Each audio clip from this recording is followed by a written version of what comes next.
Hello everybody, how are we doing today? I hope everybody is well.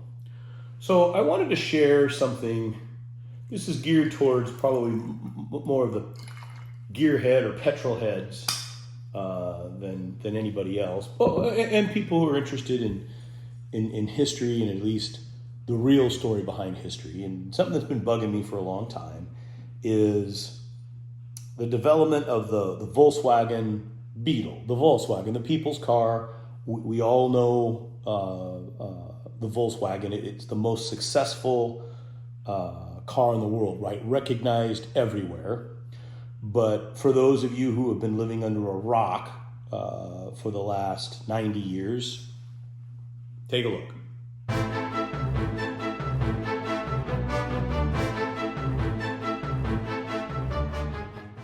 Right, it's iconic. Everybody knows, recognizes the cute little Volkswagen Beetle as it's known through most of the world, and the Volkswagen Bug here in America, which is due in no small part to 1968, the Disney movie The Love Bug came out that had the VW, the famous 53 Herbie.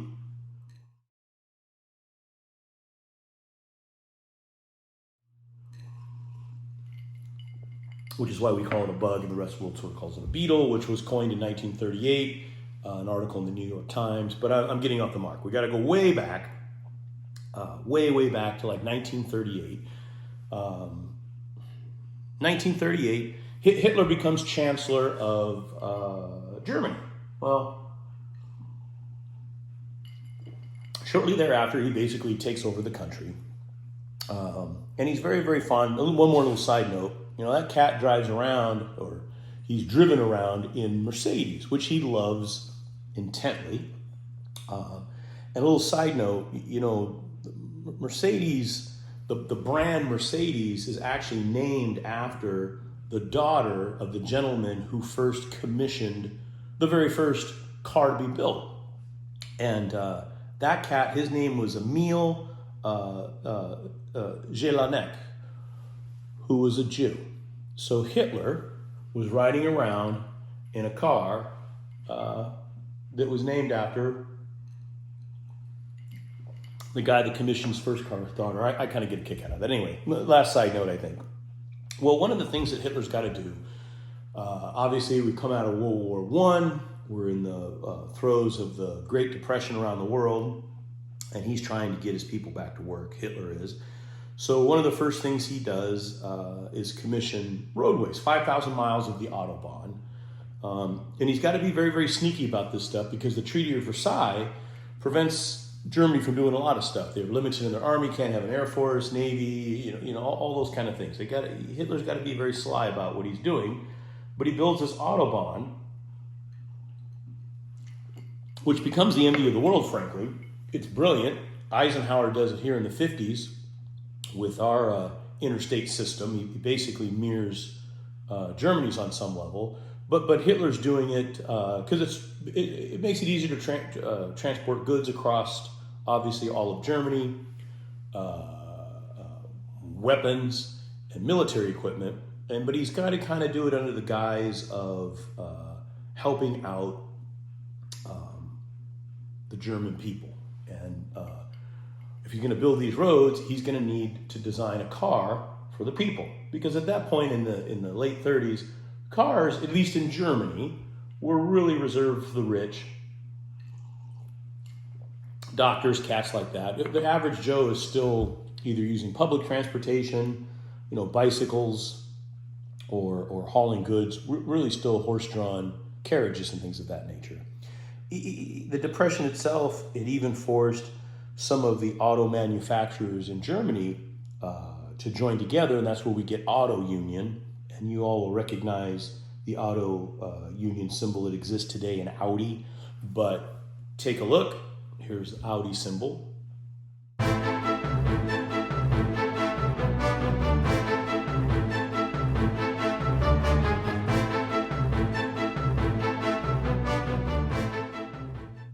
won't get into the 3 or 4 manufacturers that formed Audi. That's not important. But Ferdinand Porsche was part of that group.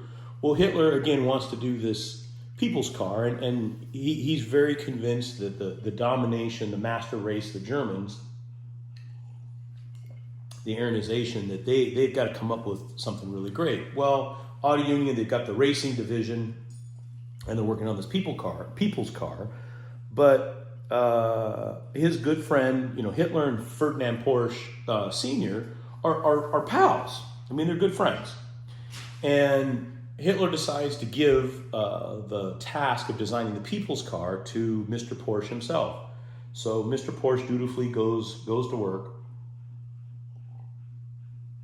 And he comes up with basically 3 prototypes. And he shows them to Hitler. And Hitler's, he's like, I'm digging this shit. And this Ferdinand Porsche, good thing we're pals. And Ferdinand says, hey, if we're going to do this, we got to build a mass. We're going to need a factory. Well, Hitler's ahead of Ferdinand Porsche. Near Wolfsburg, he's already built a factory that's known as the Strength Through Joy factory, which is basically the beginnings or the tenets of fascism and some other things. But it's a massive, massive factory just outside of Wolfsburg, Germany. And he was going to apply a lot of Henry Ford's ideas about Hitler was. He told Porsche about it. Porsche, however you want to say it.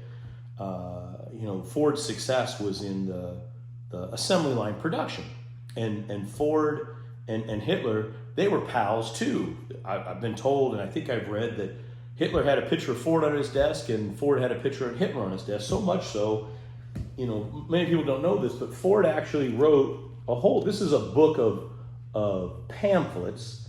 It's known as the International Jew, and this was all written by Henry Ford in the 1920s. He basically bought and created his own personal newspaper called the Dearborn Independent. This is Henry Ford, the cat, Mr. Mustang, that guy, because he considered the Jews to be what he coined the Jewish menace. And every week, 91 issues, he basically outlined or exposed the Jewish-inspired evil, plan. Well, anyway, this is the 91 issues, and it is a fascinating read of hate and fear and disgust by our good pal Henry Ford. Thanks, Henry. Anyway, him and Hitler, they're good buddies, probably because of some of this. Hitler builds the factory to mirror the assembly line process. And what is known as the Kdf Wagon, and KDF is an abbreviation for Strength Through Joy in German. The Kdf Wagon was born. Well, here, take a look. Here's a couple of pictures.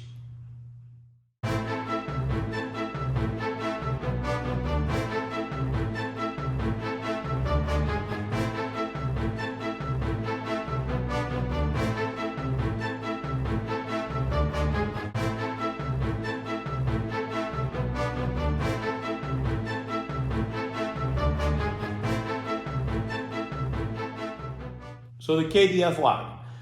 But as soon as it came out, some of those pictures you just saw, well, it looked a little familiar.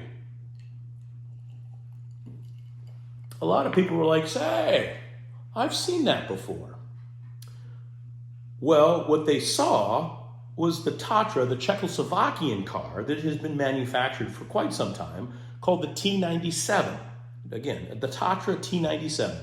So I'm going to show you a series of pictures here. Take a look, and we'll see how brilliant Ferdinand Porsche, how clever he really was. Take a look.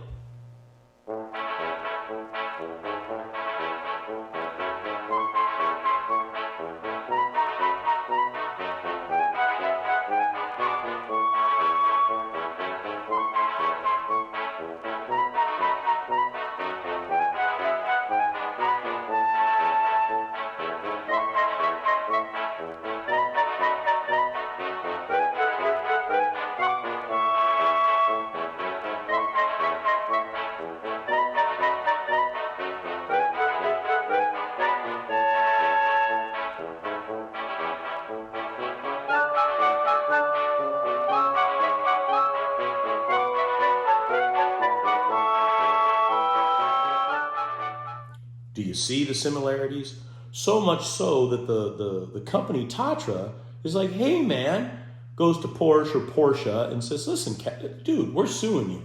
This is a copyright infringement. Hardcore. And based on those photographs, I think you would have to agree.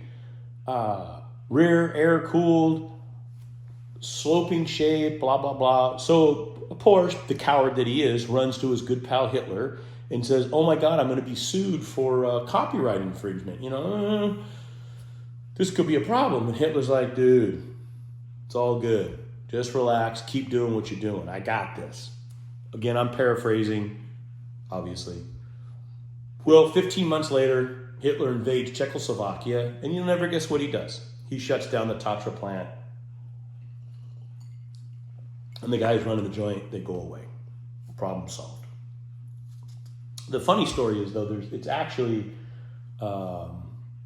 this Hungarian that is actually, even Tatra may not have, that design is a little bit more convoluted. There was a Hungarian named Belreneni. Here's a picture.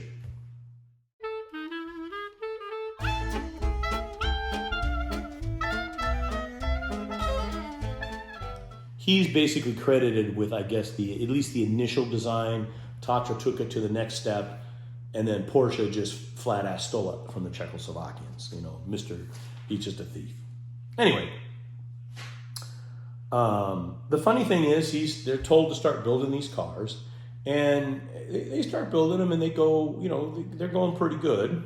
The problem is, they're going to end up costing about 900 Reichsmarks, and the average German only makes like 32 Reichsmarks a week, which means these guys are going to have to work for 30 weeks to be able to afford this cheap car. So it's all a scheme anyway. Hitler tells everybody, hey, listen, here's what we're going to do. You start giving the government some of your pay. We'll take a little bit out of your paycheck every week or month or however they got paid. And once we get a good pile of money, you can come collect your Kdf Wagon. Well, they raised 280 million Reichsmarks in a very short period of time. But you'll never guess, Germany, under Hitler, only produced 630 Kdf wagons in that time period. Only 630.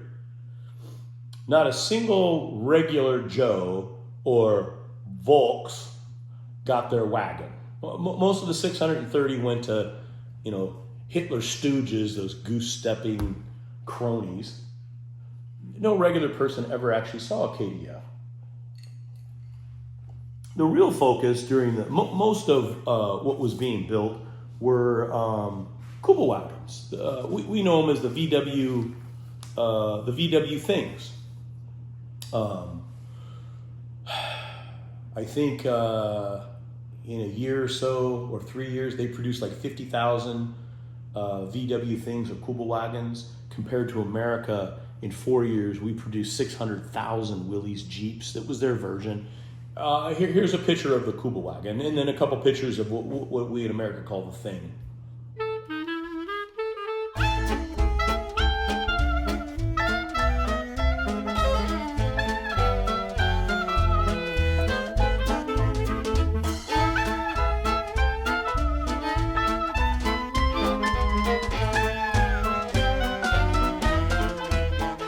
Right, they're fun. It's pretty cool. But anyway, they never built any real KDF wagons for anybody, really. Well, as usual, because the Germans lost the First World War, they're getting ready to lose the Second World War.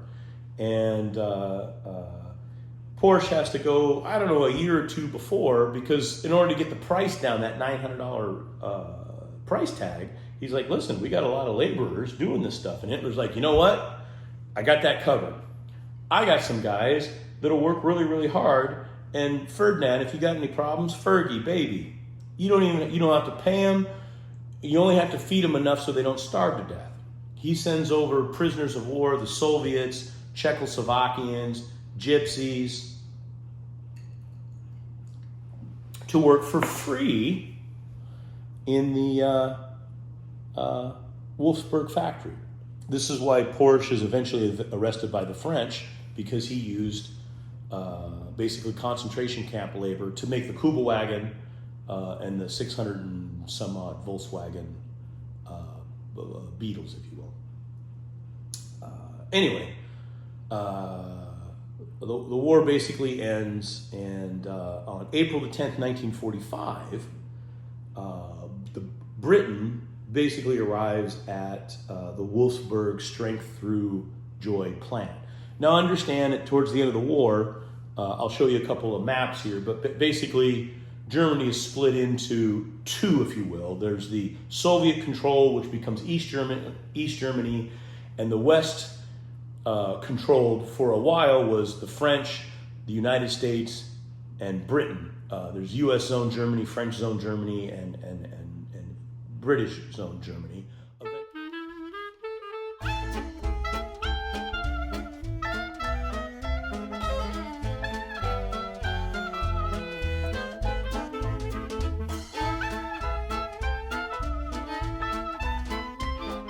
Eventually that becomes West Germany. The Soviets never really leave East Germany. Well, the Brits end up in Wolfsburg, and this engineer, Major Ivan Hurst, with the Royal, I don't know what they're called, but basically a soldier, he rolls into that factory, which had been bombed, and a lot of stuff had been destroyed because the SS officers, saw the writing on the wall and got the hell out of Dodge while they could. But when Mr. Hurst and his team arrived at the factory, they looked around, and there's, unexploded bombs, some buildings, but it wasn't too bad a shape. A lot of broken glass and that kind of stuff. They sort of sweep it up, and he's like, you know what? I think we might be able to have a go at this. You plug shit back in, blah, blah, blah. Because at the end of the day, in Wolfsburg, the nearest town, there's 17,000 unemployed Germans. Germany still needs cars because Hitler never did do the people's car. Again, like I've said repeatedly, 630 cars, that's nothing. So I even slapped some stuff together, and he of course, he goes to his American friends, to Ford and Chevy. He's like, hey, would you be interested in this? And Ford and Chevy are like, nah, we're not interested. Australia's not interested. Well, he asked Britain, and Britain's like, yeah, you know what? We're going to be here a minute, because the reality is Western Germany from like 45 to around 1955 is really occupied by Britain, United States, and France. We're going to need some cars. They ordered 250,000 of these Kdf wagons. So Mr. Hurst gets together, and you got to keep in mind, materials are scarce. Steel is scarce, blah, blah, blah. But he manages to clean it all up, and he starts making, Mr. Hurst, and a lot of other people, the Kdf Wagon, or the Volkswagen as it came to be known, originally sold to British soldiers.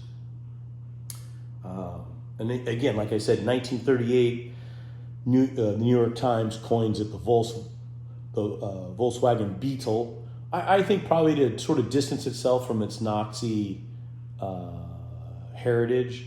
But the car becomes very, very popular, as all of us know. By the 50s, it takes off. Into the 60s, it really becomes an icon of the world, and is produced, just the most successful car ever.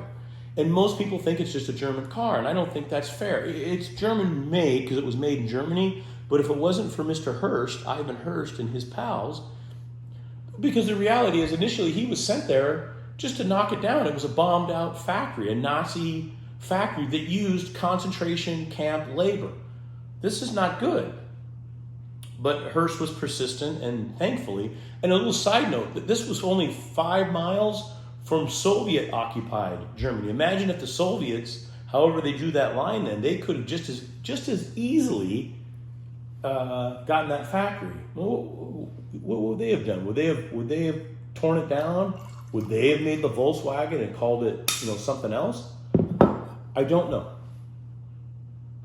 And I suppose it doesn't matter. But I've owned 2 Volkswagens. When I was a kid in high school, I had a 66 Volkswagen Beetle, and now I have a 71 Volkswagen Beetle. And no, they're not an expensive car, but they certainly are fun. They're certainly, I'll say, reliable. By today's standards, probably not. But for a car to run around town in, it is a perfect car. If you need to do 80 miles an hour all day long, no, of course it's not a car for you. But in Germany in the 30s and the rest of the world through the 50s, 60s, into the 70s, it's a perfect car for going to the market or the grocery store and doing what you need to do. It's a fantastic, simple vehicle. But so many people, at least I believe, and maybe I'm wrong, and again, crack a book. This is I'm skimming over a ton of things, but I think it's wrong or unfair to say that it's a 100% German car, because it's not. If Mr. Hirsch and his team hadn't done the work, it may never exist today. And one good thing about the Kuba Wagon, you saw a couple pictures, is Ferdinand Porsche, who after he got out of prison, he did 22 months or 24 months in a French prison for being basically a Nazi, which is why I call BMWs, even the Bug, Nazi sleds and stuff. But anyway, he died shortly thereafter. But the one good thing he had to do, because the Kuba Wagon is built on the Kdf chassis, the Volkswagen Bug chassis. The problem was the metal was too thin.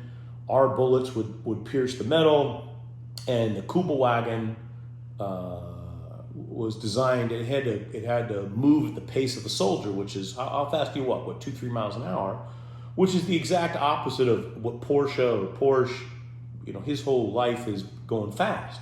So he had to come up with all these gear reductions for the Volkswagen engine. But those gear reductions actually are the first, or lead to the development of 4x4s, four-wheel drive vehicles. So thank you, Mr. Porsche. And I like 911s and 914s, which is really a Volkswagen everywhere but here. But he was right to go to prison for 22 months for using guys in striped pajamas to build his cars and Kuba Wagons. His son is the Porsche vehicle as we know it today. Anyway, I just thought that was kind of interesting, and I wanted to share. Maybe I'm crazy, but hopefully this inspires you to go do a little investigation on, really anything. Why don't I just share with you about Henry Ford? Now, Henry Ford he did a lot of good. He built amazing cars and did a lot of tremendous things. He really disliked Jews. And I don't know why, but he so much so, and his wealth allowed him to write this many articles about why Jews suck. Was he wrong? Yes.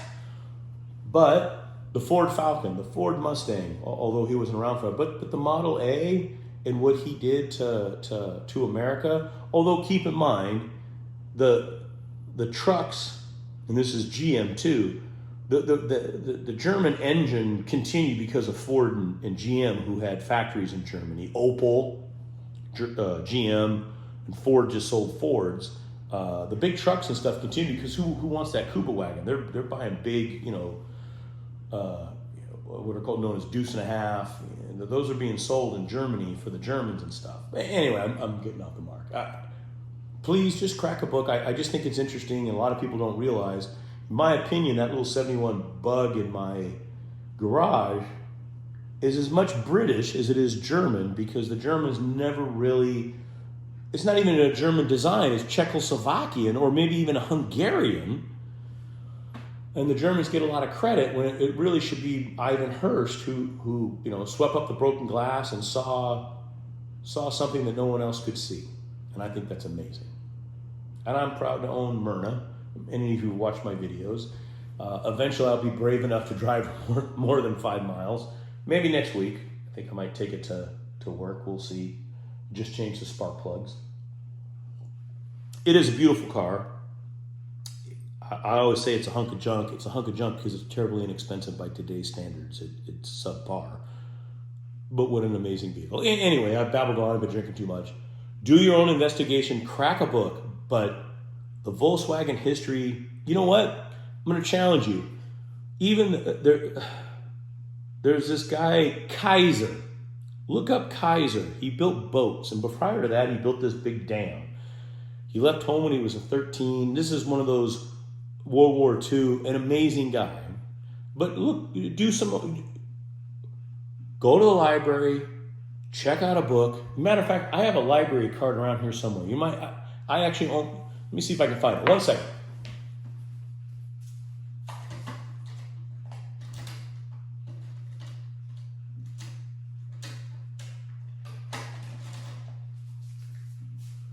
No, I don't know where it's at, but I actually have a Riverside County Library card. Go to the library, get a book, and read something. I promise you won't regret it. Anyway, I think I've already said it, but in this world, when you can be anything you want, be kind, be humble, be forgiving. And again, I did a huge overview, and I'm sure I missed many things and a lot of subtext.